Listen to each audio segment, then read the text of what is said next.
Alors nous voici dans une nouvelle vidéo sur la création des composants.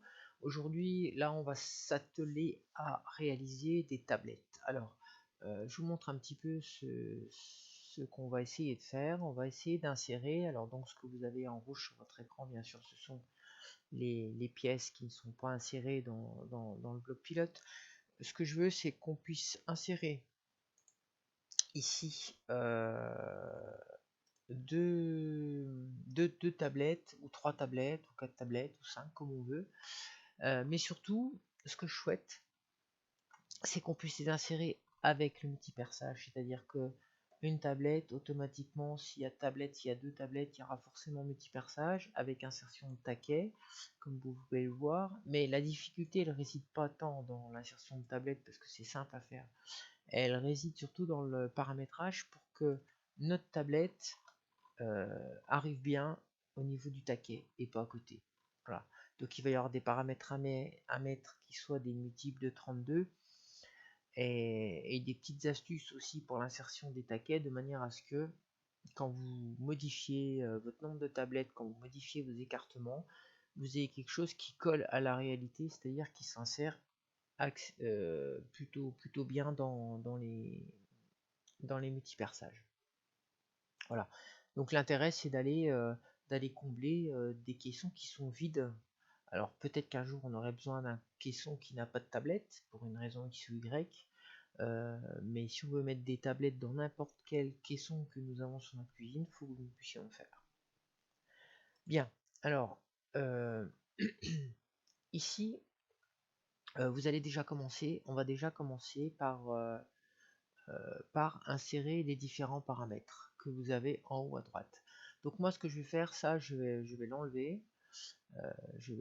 je vais supprimer mes éléments pour les refaire avec vous. Voilà, ça sera plus simple. Donc là je fais simplement, vous avez vu détruire avec la fonction détruire, j'enlève mes éléments, on peut faire une sélection pour enlever les différents éléments, voilà, de manière à ce que ma page soit vide, j'ai plus rien. Voilà. J'ai plus rien sauf mon bloc pilote et j'ai encore un petit élément qui se trimballe ici. Voilà. Donc, voilà, le bloc pilote, on va pas revenir dessus, vous savez faire. Donc ça, je vous laisserai le faire tout seul. Et donc concernant les différents paramètres, donc j'en ai déjà rentré une partie parce que c'est pareil. Là, je pense que vous savez faire aujourd'hui les créations de paramètres. On va juste s'atteler nous ici à faire les paramètres de tablette parce qu'on a des valeurs prédéfinies. Alors j'ai mis espace tablette deux fois, espace tablette bas, espace tablette et nombre de tablettes. Voilà, on va faire ces trois là ensemble parce qu'elles sont un peu particulières. Donc on va dans paramètres créer et on va commencer par réaliser l'espace tablette. Donc la première valeur que vous avez dans les valeurs que je vous ai affichées, c'est 192 mm que vous rentrez comme ça, vous validez et vous allez appeler donc espace tablette, désignation ici espace tablette, et on va aller ensuite dans valeur prédéfinie. Donc la première valeur que vous avez mis, elle est indiquée sur le tableau. Vous allez cliquer deux fois juste en dessous et vous allez indiquer en suivant 224, vous validez, je clique dessous, ensuite on a 256, on fait OK. Pardon, j'ai pas fini, on a encore une autre. 256, on a 288. On valide. Et la toute dernière, puisque j'en ai mis une de plus, on met 320 mm et on valide. Et on fait OK. Donc nos valeurs prédéfinies, on voit qu'elles sont indiquées à 5. On fait OK, pas de texte. Ensuite, on va créer l'espace tablette bas. Donc on démarre à 200 mm. On valide. Donc ça s'appelle espace tablette bas, espace tablette bas. Valeur prédéfinie, on a notre première valeur qui est à 200 et après donc 200 c'est le départ de mon perçage. Donc après je peux modifier la hauteur de mon premier rayon mais avec un multiple de 32. Donc c'est pour ça que j'ai fait 200, j'ai fait 232, on valide. J'ai fait plus 32, 264. Ensuite on a rajouté 296. Voilà, on est sur des multiples de 32. Bon, 296, ça me paraît pas mal, je pense pas qu'on puisse aller au-delà.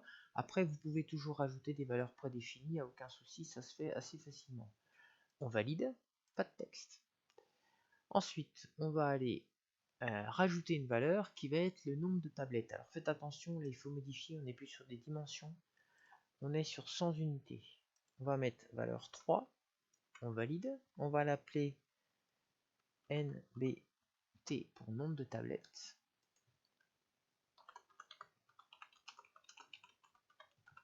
Voilà, et on fait OK, pas de texte.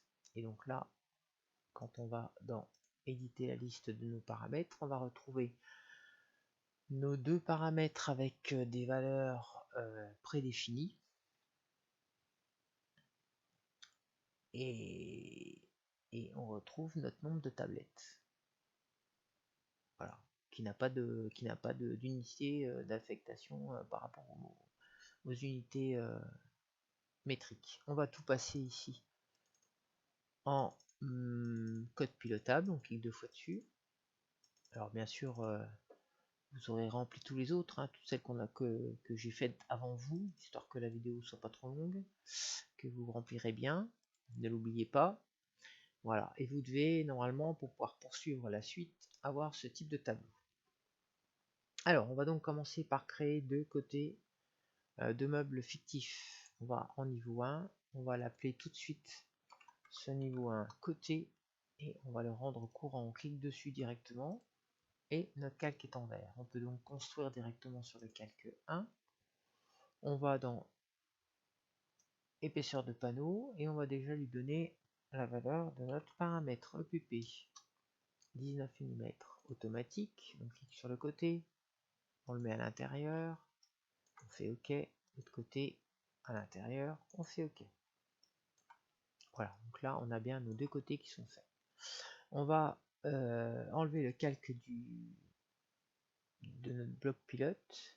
Alors il n'est pas dans le calque 0 moi là pour l'instant, donc je passe calque 0, je mets mon bloc pilote dedans, je l'appelle ici bloc pilote et on valide. Voilà, et donc on va aller faire nos multiperçages. Alors multiperçage, vous allez utiliser la commande ici multiperçage. On clique dessus. Vous, théoriquement, vous n'avez pas de modèle de perçage qui est créé. Donc vous allez créer un modèle de perçage. Vous allez lui donner un nom. Alors par exemple, comme vous voulez, perçage multiple par exemple, ou autre chose. Je valide. J'arrive ici, j'ai un tableau qui me demande quel est le modèle et qu'est-ce que je veux. Alors vous avez plusieurs possibilités, trous, alésage, etc. On veut juste un trou, donc on le bascule sur le tableau d'à côté. On lui fait OK. Et il nous demande ensuite ce qu'on veut comme type de trou. Est-ce qu'il est borne, est-ce qu'il est débouchant? Donc moi il est borne. Et donc on va indiquer les valeurs. Donc là c'est un perçage à 5. On va mettre une profondeur à 12 mm. Et on valide. Voilà, nouveau modèle créé. OK. Et donc, quand on va arriver, on est toujours dans notre fonction, hein, ça n'a pas changé. On nous demande la phase support. Je clique sur ma phase support. Il nous demande première arête de départ. Je démarre toujours. Alors prenez cette habitude-là, histoire de ne pas vous mélanger les crayons quand vous le faites, parce que vous allez voir, on peut vite s'en mêler les crayons. Première propagation, moi je démarre toujours du bas. Je fais arrête d'arrivée automatique. Clique droit avec ma souris. Seconde arête, la façade. Arrête d'arrivée automatique, clique droit souris. Et j'arrive là-dessus. Donc là, j'ai créé un modèle qui s'appelle perçage multiple, avec diamètre de 5, profondeur de 12. Et ensuite, sur ce tableau, on a première propagation, seconde propagation. Première propagation, c'est la propagation qui démarre du bas. Donc ça va être le nombre de perçages que vous voulez par rapport à la distance du bas. Seconde propagation, on est sur le démarrage de la flèche de la façade. Alors, première propagation, on a plusieurs modes de distribution. Le pas centré, Alors ça vous indique avec un petit dessin ce qu'on est censé informer comme valeur. Moi j'utilise plutôt le pas. Je vais prendre, donc il faut le sélectionner bien, hein, le pas de 32 parce qu'actuellement c'est 10 mm qui est indiqué. Donc pas de 32. Distance au point de départ. Moi la distance au point de départ c'est mon décalage perçage bas. Donc je vais mettre mon paramètre décalage perçage bas.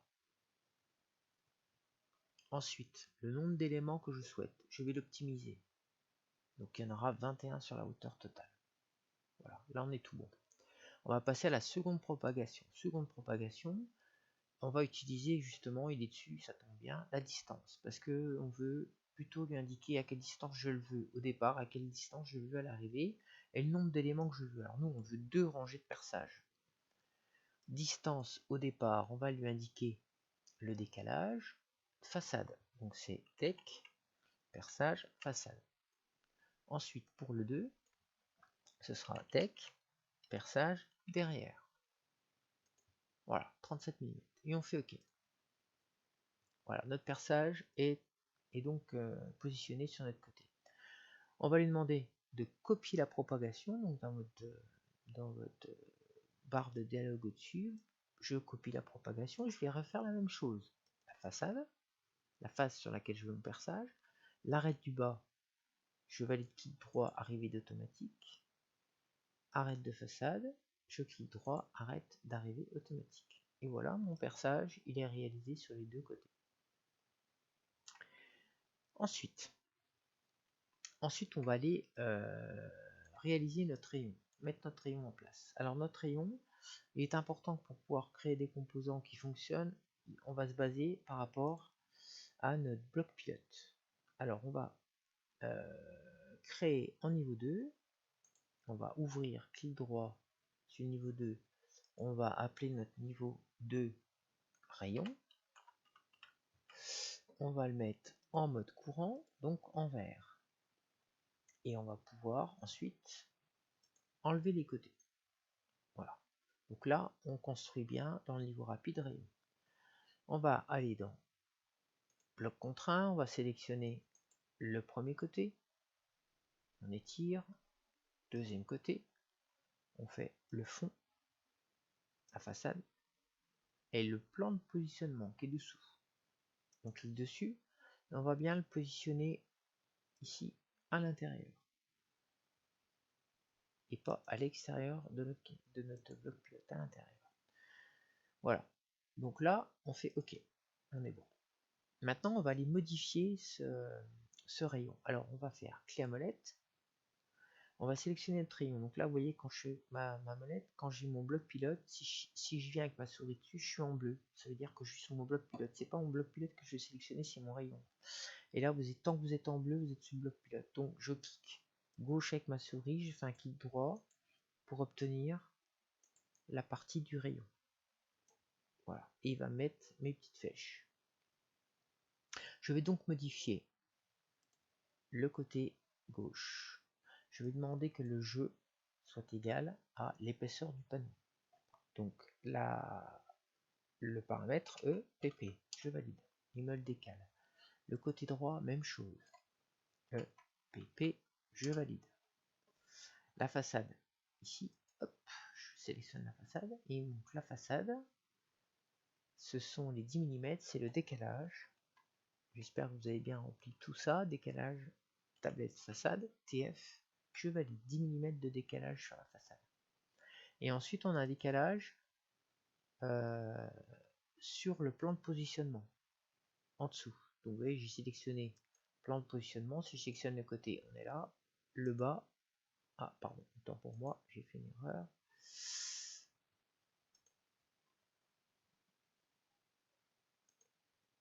Je viens resélectionner. Voilà. Je sélectionne le bas. Et jeu de positionnement en bas, je vais lui indiquer mon espace de tablette basse. Donc espace tablette basse. Et je valide. Alors, voilà, la problématique souvent qui se pose, c'est que il faut mettre un signe négatif devant. Je ne sais pas pourquoi il nous met toujours dans ce sens-là.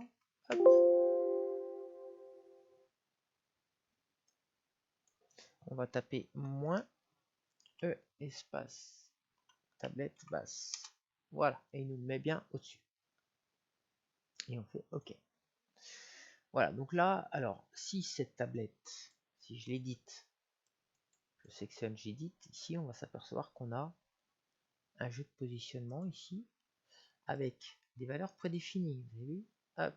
Si on souhaite la modifier cette cote, on fait modifier, et là on peut la passer à 232, 264. On la décolle par rapport au reste. Donc ce qui veut dire que ici, quand je modifie, d'où l'intérêt de faire ces paramètres, quand je la modifie, vous voyez, là, on est bien sur l'axe du perçage. Si je modifie ici à 296, elle va remonter sur un axe de perçage. Voilà, d'où l'intérêt de faire ce type de valeur prédéfinie. Bien, une fois qu'on a fait ça, on va donc prévoir d'autres tablettes.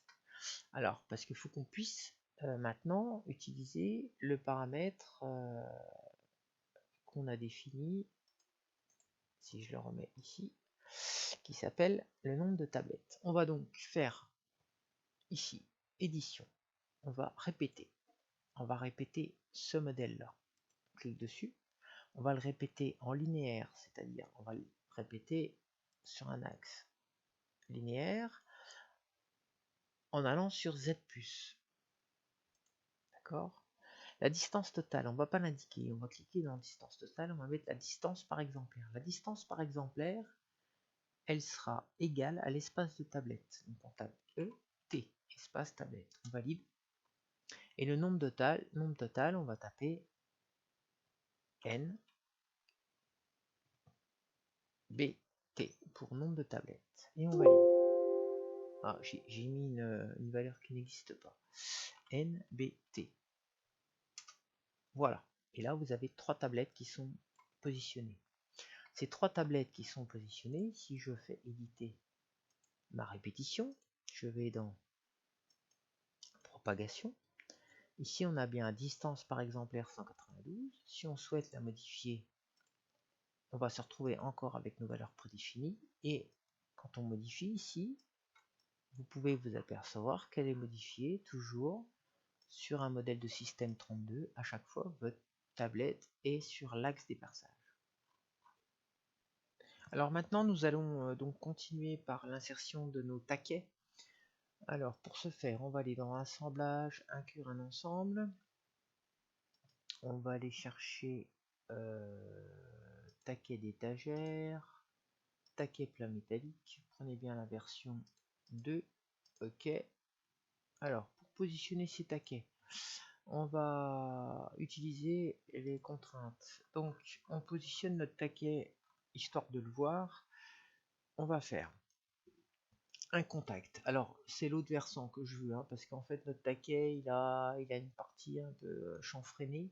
Donc c'est ce côté-là que je veux plaquer contre le dessous de mon rayon. Et ensuite on va aller positionner, alors c'est la partie là que je veux aller positionner sur mon champ de rayon. Voilà. Et ensuite je vais juste lui demander, je passe par contact pour changer la contrainte et je vais lui mettre une contrainte d'axe sur plan. Donc axe, je prends un arc de cercle de mon taquet. Ah, il ne l'a pas pris. Là, voilà, un cercle. Pourquoi il n'a pas voulu me prendre mon axe? Voilà, plan de destination.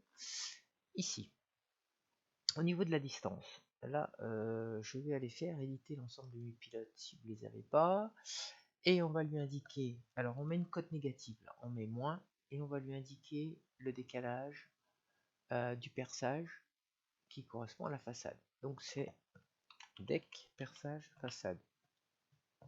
Et on valide. Voilà. Et là l'intérêt c'est qu'il va venir, grâce à ce paramètre, il va venir se positionner à la distance qu'on a définie entre le champ de façade et notre perçage multibroche. Si vous changez la valeur du décalage perçage pour votre perçage multibroche, ça va automatiquement mettre votre taquet dans le bon sens. On fait stop.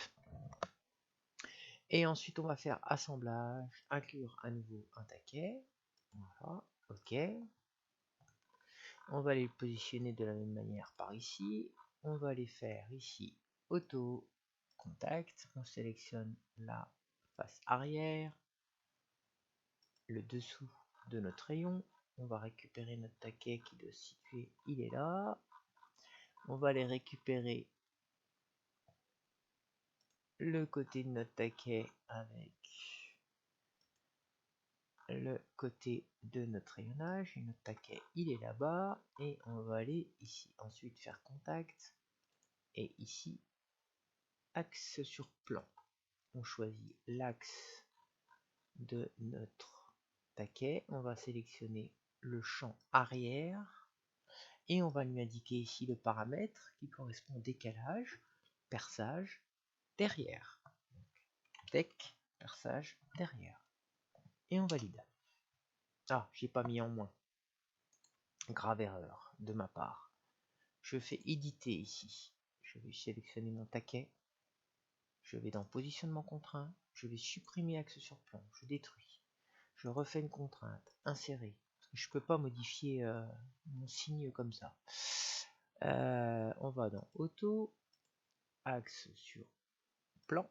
On sélectionne l'axe. On va choisir le plan de destination qui est ici. Et on va lui mettre moins deck, perçage, derrière. Voilà. On retourne de l'autre côté et on va continuer les deux autres assemblages, inclure. Toujours le même taquet. On le positionne, auto, contact. On vient sélectionner cette face-là sur le dessous. On récupère notre taquet qui est ici. On va prendre toujours en contact. On va se mettre là. Cette face-là avec le champ intérieur de notre rayon. Et ensuite, axe sur plan. On choisit l'axe et on vient positionner le plan façade. Et je lui mets moins décalage, perçage, façade. Je valide. Et le dernier, assemblage inclure un standard. Toujours le même taquet. On va aller se mettre par ici. Alors on joue avec sa roulette à chaque fois, bien sûr. Auto, contact. On va choisir la face ici. Sur le dessous de notre rayon, on va retrouver notre taquet qui est ici. On va prendre celui-ci sur le champ. Et dernier point, il faut qu'on change de contact. On choisit le axe sur plan. On choisit l'axe. On vient choisir le champ arrière. Et on va lui mettre ici un moins décalage, perçage, derrière. On valide. Voilà, donc là on a bien mis nos 4 taquets. Alors ensuite vous allez voir, il va falloir ces 4 taquets, puisqu'on est sur le rayonnage de référence, on va devoir répéter ces taquets de manière à ce que si on change le nombre de tablettes, automatiquement ça nous met les taquets qui vont avec. Donc on fait édition, on fait répéter. Qu'est-ce qu'on répète? On va répéter le taquet là, sur le rayonnage du haut. Alors comme c'est une répétition, automatiquement il prendra en compte qu'il y ait 2, 3, 4, 5, 10 tablettes, ça change rien. Élément modèle à répéter, on prend le deuxième, il nous met automatiquement au-dessus, vous l'avez vu, hop ici, je prends celui-ci, il nous met au-dessus, je prends celui-là, il nous met au-dessus. Voilà, donc l'intérêt de ça, je vais le mettre en mode rendu, vous verrez peut-être un peu mieux. Voilà, si je décide, donc je fais ici éditer l'ensemble des pilotes et que je décide qu'il y ait 3 tablettes, il va me mettre 3 tablettes toujours avec mon taquet. C'est l'intérêt. J'en mets 4, j'en mets 10, le nombre de taquets va suivre. Je reviens à 2.